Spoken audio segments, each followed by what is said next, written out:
जय Hind defence aspirants, स्वागत है त्रिशूल डिफेंस एकेडमी के यूट्यूब चैनल पे। अक्सर सर्विसेज सिलेक्शन बोर्ड इंटरव्यूज का नाम सुनते ही कुछ एस्पिरेंट्स हैं जो एक्सरसाइज और दौड़ भाग करना चालू कर देते हैं, क्योंकि उनको लगता है एसएसबी इंटरव्यू में उनका एक फिजिकल टेस्ट होगा। ये फिजिकल टेस्ट इंडिविजुअल ऑब्स्टिकल्स के नाम से होगा। तो एस्पिरेंट्स, आइए जानते हैं इंडिविजुअल ऑब्स्टिकल्स की हकीकत। क्या इंडिविजुअल ऑब्स्टिकल्स इसलिए बने हैं कि वो आपका फिजिकल स्टैमिना चेक करें? क्या individual obstacles army service selection board के और एयरफोर्स सिलेक्शन बोर्ड के अलग अलग हैं या सेम हैं? इन सारे जवाबों के उत्तर देंगे GTO expert captain SK Singh sir. Sir स्वागत है। Thank you for taking out time. Classroom से निकालना आपको बड़ा कष्टदायक टास्क है। नहीं, क्योंकि मैं देखता रहता हूँ बच्चों में इतना इन्वॉल्व रहते हैं कि डिस्टर्ब करने का मन नहीं करता। सर क्योंकि स्टूडियो तक ले ही आए हैं तो चलिए थोड़ी वार्तालाप कर लेते हैं। बिल्कुल।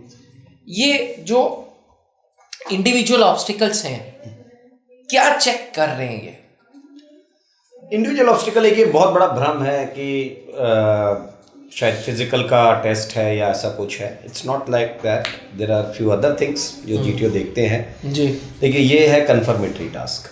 अच्छा। और इसको रैंडम बनाया जाता है। इंडिविजुअल ऑब्स्टिकल एक लाइन में नहीं बने होते हैं, रैंडम बने होते हैं। अच्छा। तो वहाँ रैंडम बनाने का पर्पस क्या है? आपकी ऑर्गेनाइजिंग एबिलिटी चेक करना, हाउ ऑर्गेनाइज्ड यू आर। ठीक है। What is your physical stamina, what is your physical phobia level, what is how organized you are, what is your determination level, what is your body balance. अच्छा, ठीक है। इतनी सारी चीज़ें देखी जाती हैं उसके अंदर। तो ये ऐसा ना सोचे कि भाई एक ही चीज़ से काम चल जाएगा। अच्छा, दूसरा क्या है कि जो जिस नंबर का टास्क है, जैसे अगर आप आर्मी की बात करेंगे जी, तो आर्मी में पहला टास्क होता है सिंगल रैम्प, दूसरा होता है डबल बैरल जंप, तीसरा होता है गर्ल्स के लिए वो सिंगल बैरल हो जाता है जी, तीसरा होता है जिगजैग बैलेंस जी, चौथा होता है आपका स्क्रीन जंप, पांचवा होता है बर्मा ब्रिज, छठवां होता है टार्जन स्विंग, सातवां होता है आपका डबल प्लेटफॉर्म जी, आठवां होता है डबल डिच जी, नौवां होता है कमांडो वॉक और 10वां होता है आपका जाकर के टाइगर लीप। अगर एयरफोर्स में आप देखेंगे तो एयरफोर्स में कुछ चेंजेस हैं। अब ये चेंजेस क्या हैं? इनका जो पहला टास्क होता है वो होता है स्क्रीन जंप। अच्छा। एयरफोर्स में स्क्रीन जंप से शुरू होता है। तो पहला टास्क क्या है? Screen jump. दूसरा टास्क होता है इनका हाई जंप, 4 फीट की हाई जंप होती है इनकी। जी, तीसरा टास्क होता है, कुछ बोर्ड में जिगजैग बैलेंस होता है, कुछ में प्लेन बैलेंस होता है।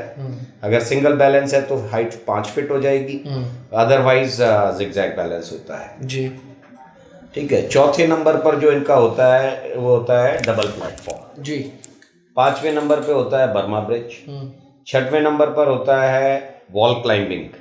8 फीट की दीवार होती है, रैंप होता है, उसके साथ चढ़ करके उस तरफ से कूदना है। जी, ठीक है।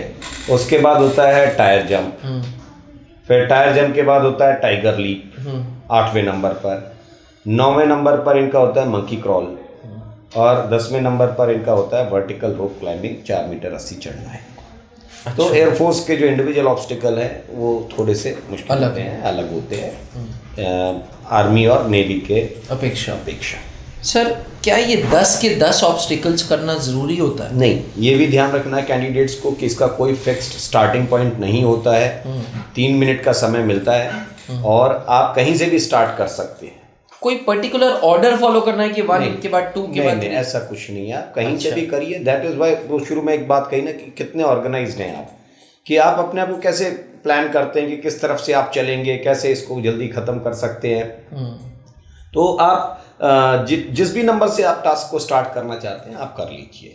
अच्छा। इसके मार्क्स इस तरीके से अलॉट किए जाते हैं कि जो जिस नंबर का टास्क है उसको क्रॉस करने के लिए उतने नंबर इनको दिए जाते हैं। जैसे 7 नंबर वाला ऑब्स्टिकल है तो 7 मार्क्स। तो टोटल इंडिविजुअल ऑब्स्टिकल आपका 55 मार्क्स का होता है। उतने मिलते नहीं है क्योंकि बॉडी बैलेंस भी देखा जाएगा, फोबिया लेवल भी देखा जाएगा आपका।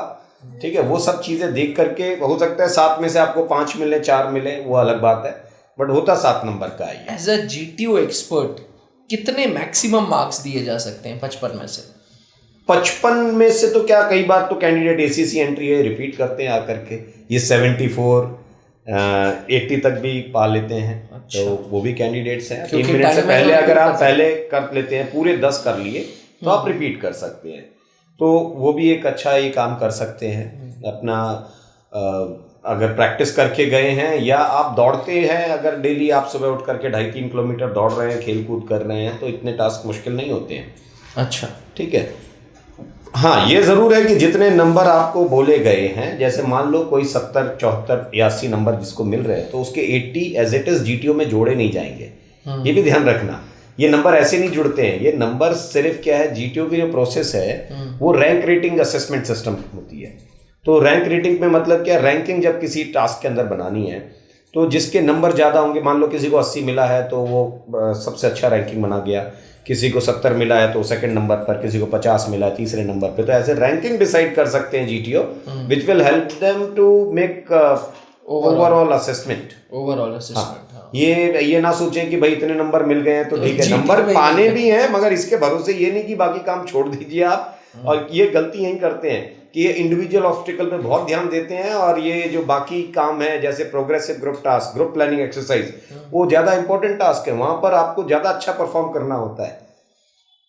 Got it sir, got it. यहाँ तक समझ आ गया मेरे को। ये so it is not that कि क्योंकि इसके अंदर 10 इंडिविजुअल ऑब्स्टिकल्स हैं तो ये सबसे ज्यादा जरूरी लेग है जीटीओ का, ऐसा नहीं, जरूरी नहीं है सर। हो सकता है अभी जैसा नया 2026 में सिस्टम आएगा तो उसमें इंडिविजुअल ऑब्स्टिकल हटा देंगे। जो आपने कहा कि पिछले वीडियो में आपने एक बार बात किया था कि यूएस आर्मी और यूके आर्मी में जो है फिजिकल एफिशिएंसी टेस्ट जो हो जाता है उनका, वो एफिशिएंसी टेस्ट लाने के लिए है अभी। अच्छा, तो अगर वो आ जाता है तो इंडिविजुअल ऑब्स्टिकल हट जाएगा अपने आप, ग्रुप ऑब्स्टिकल रेस हट जाएगा उसमें से। ये भी चांस।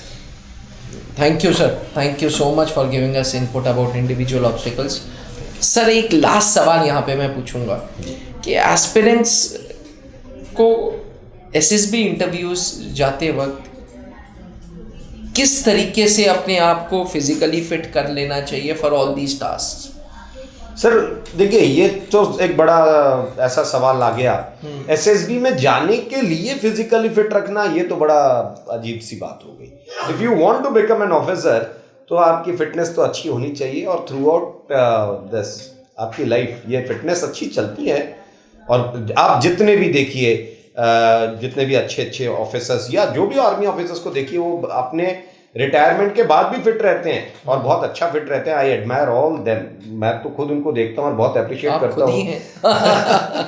तो वो मतलब वो एक प्रेरणा है आपकी लाइफ में यार। फौज में अगर जाना है तो यार 2-3 चीजें तो बिल्कुल क्लियर होनी चाहिए, फिजिकली फिट, मेंटली टफ, है ना, एंड इमोशनली बैलेंस्ड। ठीक है, लाइवलीनेस अच्छी होनी चाहिए। तो ये थोड़ी चीजें तो अपनी खुद से वर्कआउट करो। एसएसबी का इंतजार क्यों करते हो? जब डेट जब आती है तब फिर क्या उस समय दौड़ने से थोड़ी ना हो जाएगा। आप रेगुलर जाइए, रोज 2-3 किलोमीटर दौड़िए, थोड़ा पुशअप्स, स्ट्रेचिंग करिए, और नहीं है साइकिलिंग कर लो।